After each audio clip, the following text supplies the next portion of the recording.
This is Chiltern Railways, the lesser used provider of rail services between London and Birmingham. Some of their services use these loco-hauled trains, with one carriage containing a nice little secret on board to help you travel in style and comfort at no extra charge between the UK's two largest cities. Join me as I show you that comfort between London and Birmingham doesn't always mean a vanty West Coast. Now let's get this show on the rails.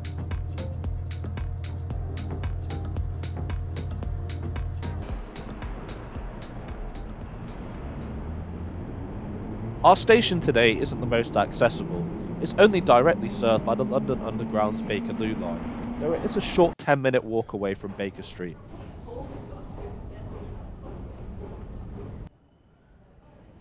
Anyway, welcome to London's Marylebone station, one of 14 termini serving the UK's capital city. This station was opened as a terminus for the now disused Great Central Main Line in 1899 and was the last of London's termini to be built. Whilst originally linking London with the cities of Leicester, Sheffield and Manchester, it now plays a much less significant role in the present day, and it was even threatened with closure in the 1980s.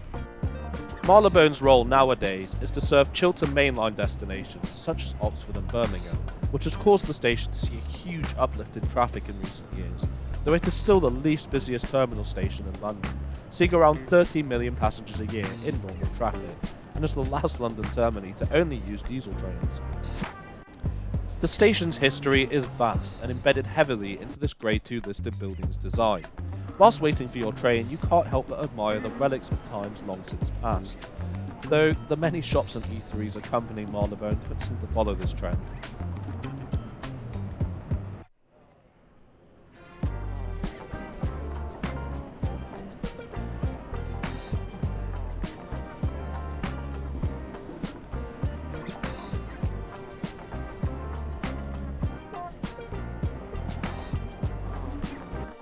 Well, time to board.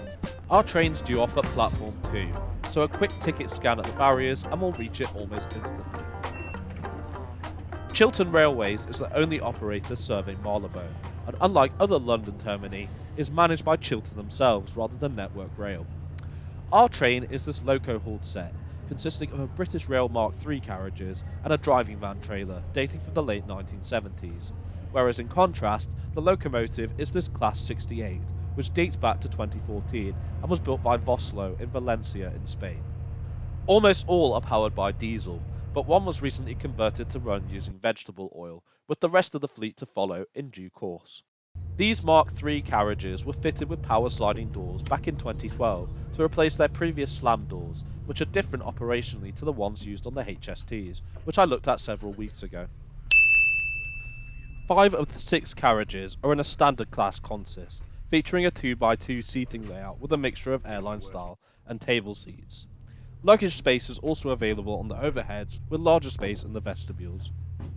One thing I like about the interiors is how smart and sleek they look, really adding to the new ambience Chiltern provides with its flagship services. There's also plenty of standard toilets located in the vestibules of each carriage, which I'll check out later on.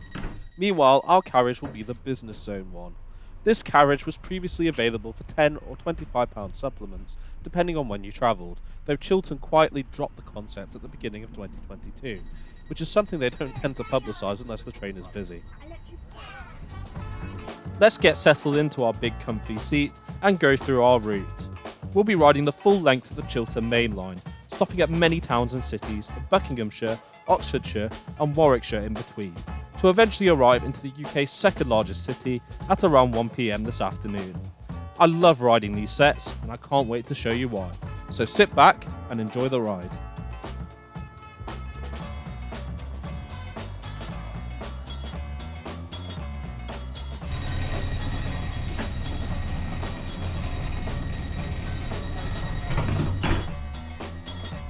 We depart London Marylebone on time at 11 AM.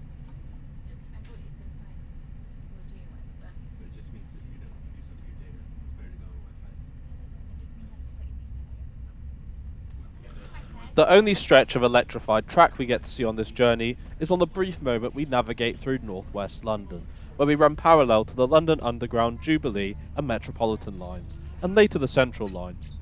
The highlight of this section though is bypassing the Grand Wembley Stadium alongside the station of the same name as we head further north.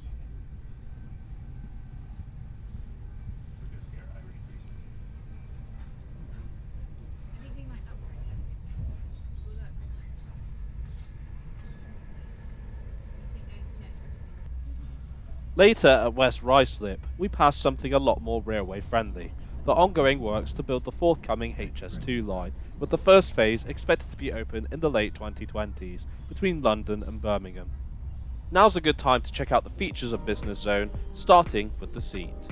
This is essentially first class seating, and it's very comfortable and plush as a result. There are foldable armrests and rather generous legroom and a seat pitch, despite someone sitting opposite me for a good portion of the trip. This is aided further by the manual recline function on the seat, which is operated by pushing the button and sliding your body to adjust.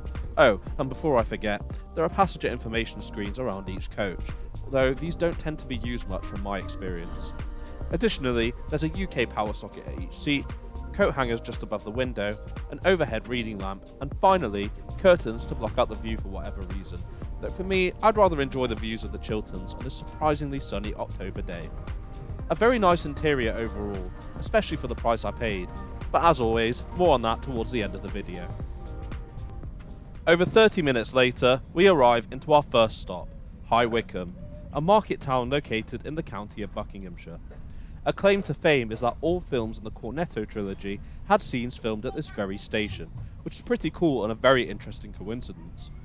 This is also your reminder to subscribe to the channel if you haven't already. It's free and the best way to support my work. Thanks! We now continue through the Chiltern Hills, which is where the Chiltern Main Line got its name from by Network South East back in the 1980s.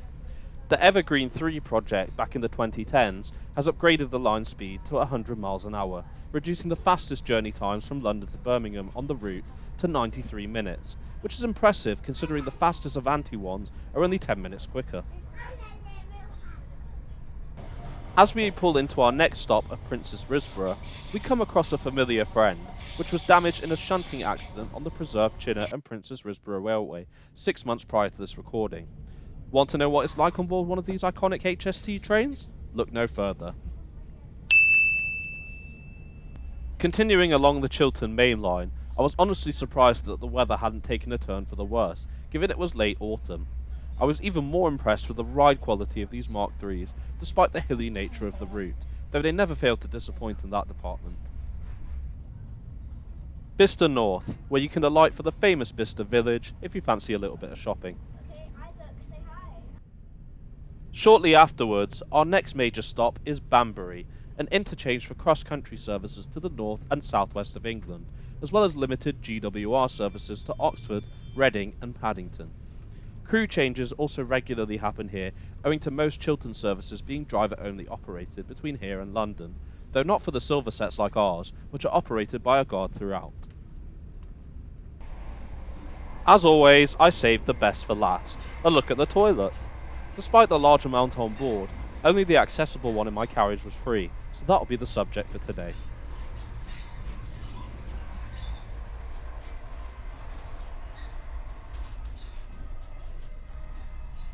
Right, door locked and we can begin. On the whole, it's very clean, something I can't normally say about toilets on Chiltern's trains.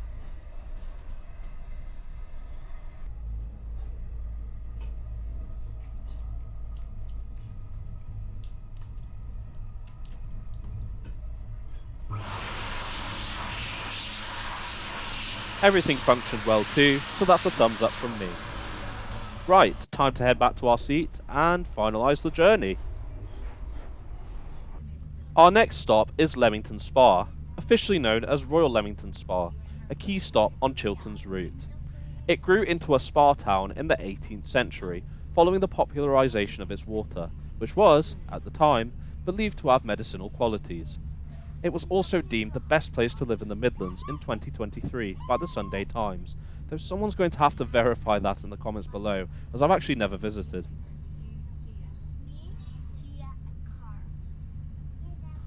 One of my favourite parts of the route is the picturesque scenery along the Snow Hill Line section.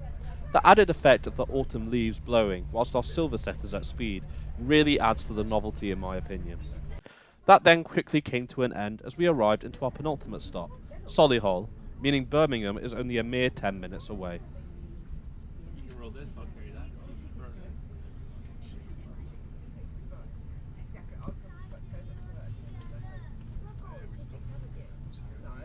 That then brings me on to my conclusions. Overall, I really enjoyed my experience with Chiltern. They're one of my go-tos when I travel between London and Birmingham, and that's due to their comfortable stock and affordable prices. On that note, my cost for today's journey was £22.60, including my 16 to 25 rail card of a third, though I did book this the day before, which is still great value for money, especially with the declassified business zone on the silver sets. It's worth noting as well that fares come as low as £9 one way between London and Birmingham, with cheap prices to Oxford too. Their Class 168 stock used on these routes are also comfortable enough as well in my opinion, so next time you need to go to these places, why not give them a go? Anyway, with the view of the UK's second largest city in the background, we now end this trip on a further high, arriving into Birmingham's Moor Street station a nice 3 minutes early.